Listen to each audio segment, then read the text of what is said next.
My name is Naruto Uchiha, and I will be the one that avenges my clan. Believe it! What's up, ladies and gentlemen? Neon Pow here, and today we're doing part 7 to What If Naruto Was an Uchiha. That meaning that if you haven't seen the previous episode, I highly recommend you do so, and the playlist link will be in the description and in the card above, so make sure to check that out. Also, if you have not yet joined the Discord server, you should definitely do so, because it's a ton of fun, and you can get up to date with what's going on the channel. Make sure to check the description underneath that like button to get the link. Also guys, we're going to be doing 100 likes as the goal for this video, just as the previous parts, because I know you guys have been killing it with hitting the goal, and so I want you guys to keep that momentum going. So let's see what you beasts can do. Without further ado, let's go ahead and hop into the video. On the last episode, we left our Uchihas going against Orochimaru and Kabuto. With strategic planning, teamwork, and training, they were able to capture Orochimaru. With one of the biggest threats to the village apprehended and a new Hokage appointed, Naruto and Sasuke looked to try to just relax and recover for a few days. Sasuke was against this, since he said they don't have time to waste when their older brother is still out there causing terror. However, Naruto mentions that some time to enjoy their life is good for their body and mind, and will in the end strengthen their resolve. Naruto specifically wanted to take it easy, so he could practice some meditating to ease his mind. Ever since he unlocked his Sharingan, he has had more pains, and has heard more and more whispers inside his head. Furthermore, they also use their free time to spar and train with each other. Also, since Sasuke is very adept with his Sharingan, at this point, he is training Naruto on how to increase his visual prowess. With Hashirama's cells and Naruto being a fast learner, he is able to unlock his 3 Tomoe Sharingan relatively quickly. However, what our Uchihas don't know is that the time of virtual peace is soon to end. Kabuto, in an attempt to retrieve Orochimaru, has requested Danzo's help. Danzo, even though he has ties with Orochimaru, would not assist in the release of the Snake Man, but he has a plan for the future of the village that Orochimaru is an integral part of it in its succeeding. He promised Kabuto to break Orochimaru out only if they comply with his request. Danzo, being untrusting to Kabuto, also uses his Kotoamutsukami on him to fulfill his end of the bargain without fail. The plan is set by these underworldly characters go into motion. While this is proceeding, Naruto and Sasuke receive a strange message from a black crow one day when they are training. As they open it, both Uchiha's faces turn pale, then red with anger. It is a message from their older brother, Itachi Uchiha. He has told them to meet them at a designated location for a family reunion, and to come alone. He said he would hate if they were interrupted. Both Naruto and Sasuke's blood are boiling as they are ready to go. However, before they run to the location, they stop by the hospital to at least check up and tell Kakashi-sensei what's going on. He is currently in a hospital due to the extreme strain of the fight against Itachi and using his Kamui.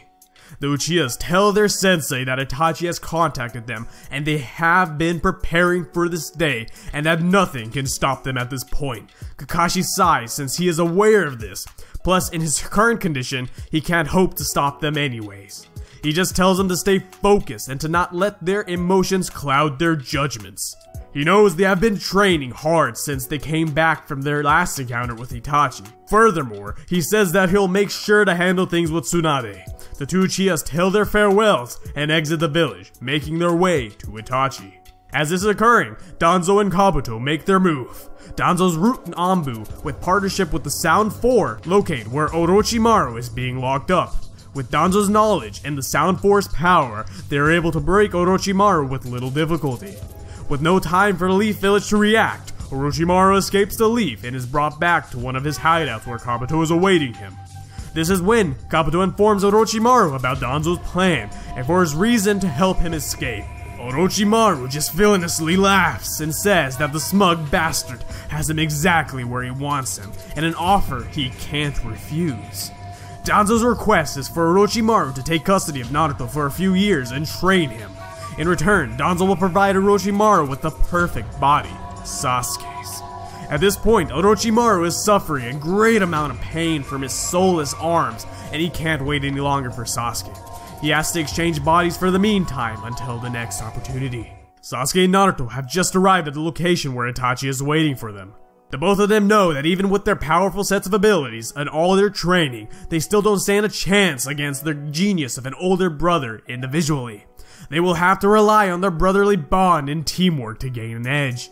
They know as long as they have each other, they will be able to conquer any tragedy thrown at them. The two enter a room and see Itachi sitting on his throne and welcomes his younger brothers.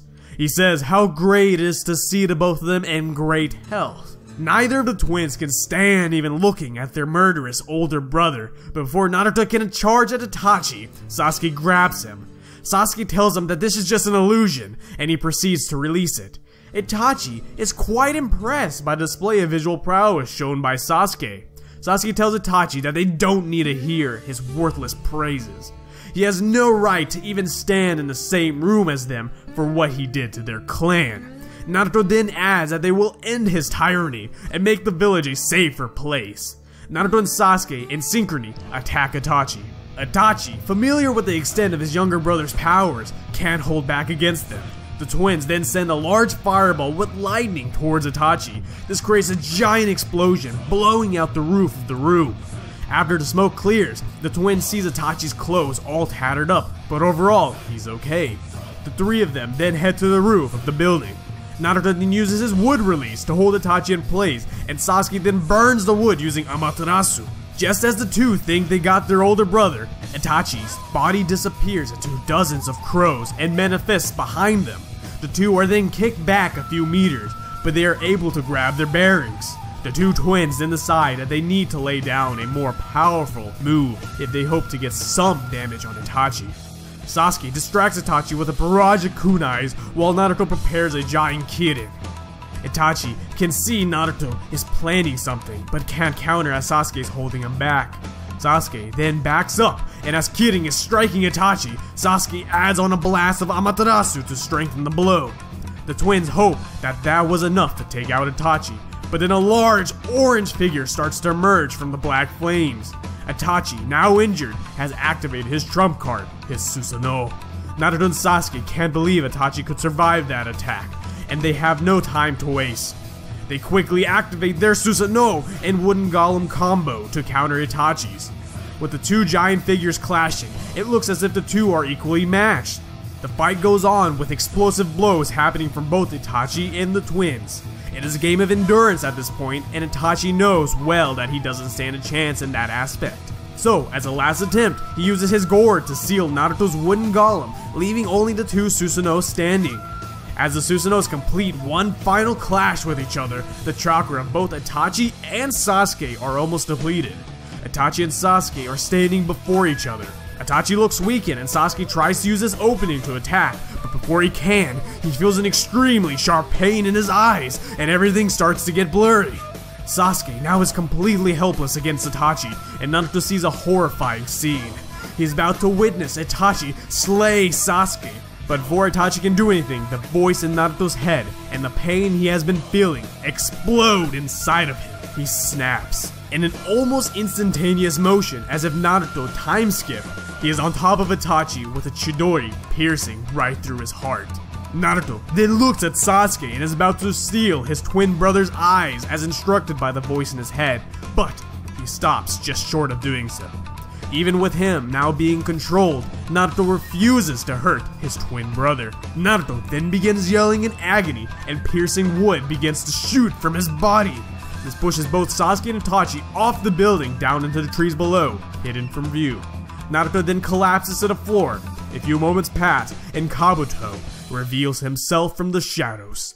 He sighs as the plan didn't go exactly how Danzo instructed, but nothing can be done at this point. What had happened earlier was that Naruto had finally unlocked his Mangekyo Sharingan from witnessing his brother Sasuke almost slain by his evil older brother. The problem with that is that the Koto Amutsukami Danzo had placed on Naruto as a kid was finally fully awakened, and Naruto was completely under Danzo's control, losing all sense of his past self. Naruto's free will was completely gone. Kabuto, assuming that the other Uchihas were wiped out from Naruto's burst of outrage, takes Naruto's unconscious body back to Orochimaru's hideout. With Sasuke still with Itachi and Naruto taken under the control of the dark side, the fates of our Uchiha twins are not looking too good. The lives of these two are about to change dramatically in the next coming years. And that's where we're ending Season 1 to What If Naruto Was an Uchiha. All the next parts will be taking place in Naruto Shippuden.